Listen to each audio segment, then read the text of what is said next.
ឆ្នាំពឹសនេះបងប្អូនគឺបកាយសាកសិទ្ធខ្លាំងមែនទែនមិនថាពឹស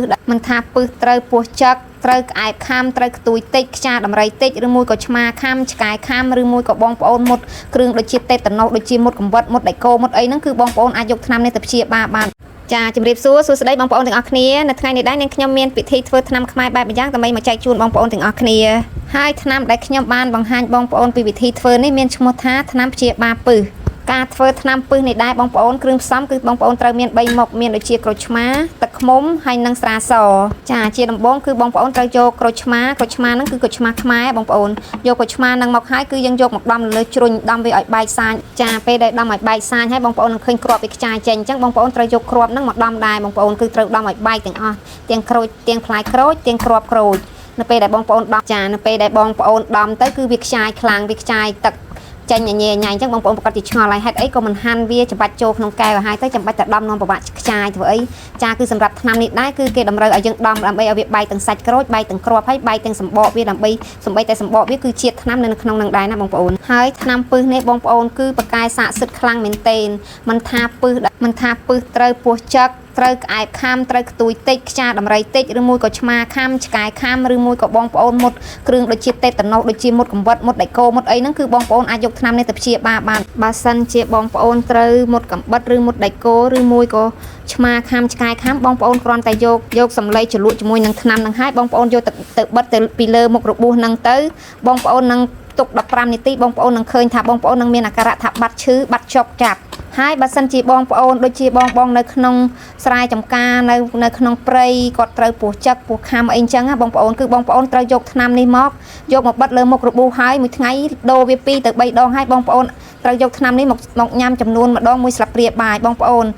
នឹងអាចជាបានដាច់តែម្ដងចានៅពេលដែលបងប្អូនដំក្រូចឆ្មារួចហើយបងប្អូនអាចយកក្រូចឆ្មាហ្នឹងមកដាក់នៅចូលទៅក្នុងកែវហើយបងប្អូនចាក់ស្រាសចូលទៅបន្ទាប់មកទៀតបងប្អូនចាក់ទឹកឃ្មុំពីលើជាការស្រេចហើយការចាក់ស្រាសហើយនឹងទឹកឃ្មុំនេះសម្រាប់នាងខ្ញុំធ្វើតិចតួចពីព្រោះនាងខ្ញុំនៅសល់ចាស់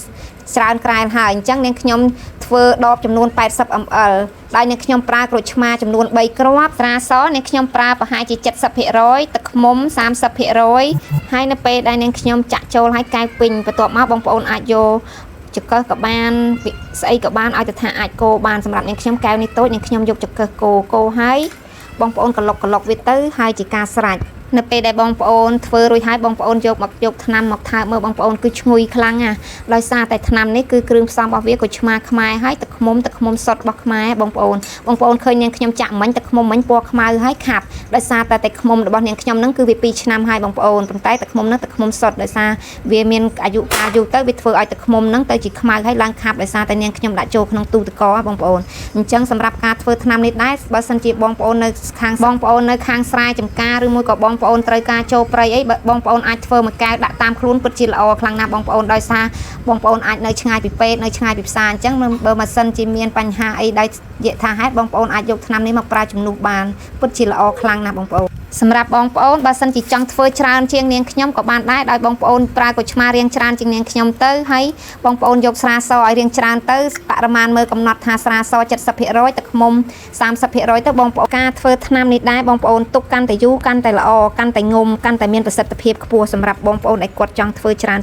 ហើយបងប្អូនខ្លាចថាខូចបងប្អូនមិនចាំបាច់ភ័យទេគឺទុកកាន់តែយូរកាន់តែល្អសម្រាប់វីដេអូធ្វើថ្នាំពឹសនៅក្នុងថ្ងៃនេះគឺមានតែប៉ុណ្្នឹងឯងអរគុណច្រើនសម្រាប់បងប្អូនដែលតាមដានការធ្វើថ្នាំនេះហើយបើសិនជាបងប្អូនគិតថាការធ្វើថ្នាំនេះមានអត្ថប្រយោជន៍សម្រាប់បងប្អូនសូមបងប្អូនជួយ like ឲ្យបេះដូងនិង share ចែករំលែកបន្តបើសិនជាបងប្អូនមានចម្ងល់នៅក្នុងការធ្វើថ្នាំនេះដែរបងប្អូនអាច comment នៅខាងក្រោមវីដេអូនេះបានអរគុណច្រើនជម្រាបលាជួបគ្នានៅវីដេអូក្រោយ